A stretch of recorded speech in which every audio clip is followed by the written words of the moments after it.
દર રવિવારે સુરતમાં ફરસાણની દુકાનમાં લાંબી લાઈન જોવા મળે, કારણ કે અમે સુરતીઓ લોચો, ખમણ, ખાંડવીના આશિક છીએ. તો આજે ઘરમાં લોચો બનાવશું. 1 વાડકી ચણાની દાળ લેવાની, 1/4 કપ અડદની દાળ લેવાની, લગભગ 4 થી 5 ચમચી જેટલી દાળ થાય. સારી રીતે વોશ કરીને 6 થી 7 કલાક માટે એને પલાળી દેવાની. 6 થી 7 કલાક પછી 1/4 કપ સાદા પૌવા લીધા છે, એ પણ લગભગ 4 થી 5 ચમચી જેટલા જ થાય. સારી રીતે વોશ કરીને પછી પલાળવાના, જેથી એ સોફ્ટ થઈ જાય. પૌવાથી લોચો સોફ્ટ અને ફ્લફી બને છે. 6 થી 7 કલાક પછી તમે જોઈ શકો છો કે દાળ ફૂલીને ઓલમોસ્ટ ડબલ થઈ ગઈ છે અને થોડું પ્રેસ કરતાં તૂટી પણ જાય છે. એક્સ્ટ્રા પાણી કાઢીને દાળને ગ્રાઇન્ડ કરીશું. પૌવા પણ એમાં એડ કરીશું. 2 મોટી ચમચી દહીં એડ કરીને ગ્રાઇન્ડ કરી લેવાનું. દહીં એડ કરવાથી આથો સારો આવે છે, કારણ કે આથાવાળો લોચો જ સ્વાદમાં સારો લાગે, એટલે દહીં ચોક્કસથી એડ કરવું. જરૂર લાગે તો થોડું પાણી એડ કરી શકાય. પાછળથી થોડું પાણી એડ કરીને મેં ગ્રાઇન્ડ કરેલું હતું. તમે જોઈ શકો છો કે એકદમ સરસ ફાઇન અને સ્મૂથ પેસ્ટ રેડી થઈ છે. ચણાની દાળ કે અડદની દાળ અધકચરી નથી. જેમાં આથો લાવવાના હોઈએ ને એવા ડબ્બા કે વાસણમાં બેટર ખાલી કરી લેવાનું અને લગભગ હાફ મિનિટ માટે બેટરને એક જ દિશામાં હાથથી આ રીતે સ્ટર કરીશું, જેથી બેટરમાં હવા ભરાય અને બેટર હલકું બને અને આથો પણ એકદમ સરસ આવે.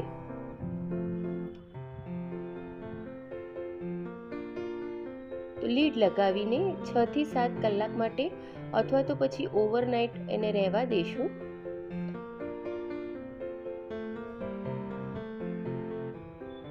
નેક્સ્ટ ડે મોર્નિંગમાં ડબ્બો ખોલીને જોઈએ તો આથો સરસ આવી ગયો છે.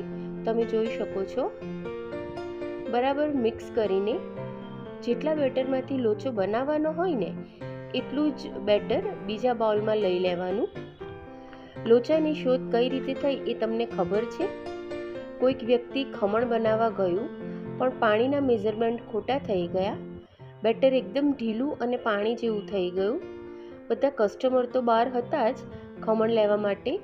તો આવું બેટર એણે બોઇલ કરીને એની ઉપર મસાલો સ્પ્રિંકલ કર્યો અને કાંદા અને ચટણી સાથે આપ્યો. તો આ રીતે લોચો મારવાથી લોચો બધાનો ફેવરિટ બની ગયો. હવે તો ઘણા બધા વેરિએશનમાં લોચો મળે છે, પણ બેઝિક લોચો આ જ છે. એની અંદર ઘણા બધા વેરિએશન તમે કરી શકો.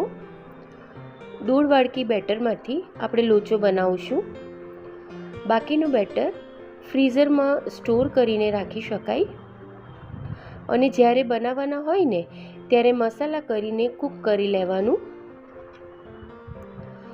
જે બાઉલમાં આપણે બેટર કાઢ્યું છે ને એ બાઉલમાં મસાલા કરી લઈએ. તો સ્વાદ મુજબ મીઠું, ચપટી હળદર, આદુ મરચાંની પેસ્ટ, હિંગ એડ કરીને મિક્સ કરવાનું. એટલે ખમણ માટે જે મસાલા રેડી કરીએ ને બસ એ જ મસાલા એડ કરવાના છે. હિંગનો ટેસ્ટ ખમણમાં કે લોચામાં ખૂબ જ સરસ લાગે છે. પાણી એડ કરીશું. જે વાડકીના માપથી તમે બેટર લીધું હોય એ જ વાડકીના માપથી પાણી એડ કરવાનું. મેં 1.5 વાડકી બેટર લીધેલું હતું, તો મેં એ જ વાડકીના માપથી 1.5 વાડકી જેટલું પાણી લીધું છે. સારી રીતે મિક્સ કરીશું.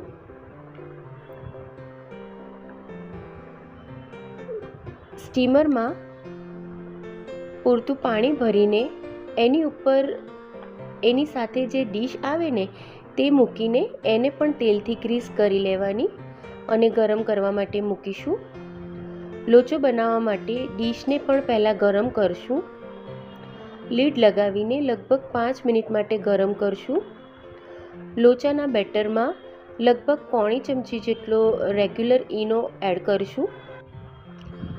ખાવાનો સોડા એડ કરીને પણ તમે લોચો તો બનાવી શકો, પણ ઈનો એડ કરીને પછી લોચો બનાવશે ને તો એનું રિઝલ્ટ વધારે સરસ મળે છે, એટલે લોચો એકદમ સોફ્ટ બને છે. તો એક જ ડાયરેક્શનમાં એને સ્ટર કરીશું. તમે જોઈ શકો છો કે બેટર ફૂલી ગયું છે. તો ફટાફટ ડીશમાં એને ખાલી કરી લઈશું. 1.5 વાડકીના બેટરમાંથી 2 ડીશ જેટલો લોચો રેડી થશે.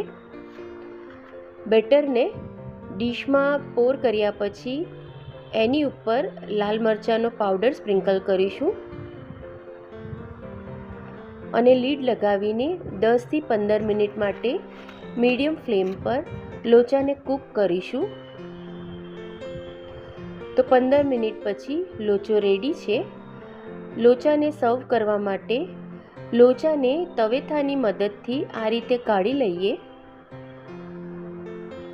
લાગે છે ને એકદમ બજાર જેવો લોચો. લોચાના બેટરને આ રીતે પતલું પાથરશો ને તો 15 થી 17 મિનિટમાં રેડી થઈ જશે લોચો.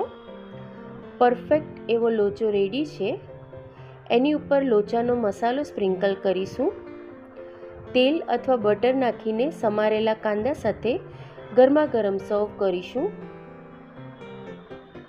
જો તમને મારો આ વિડીયો ગમ્યો હોય તો લાઈક, શેર અને સબસ્ક્રાઈબ પણ કરજો. Till then, bye bye.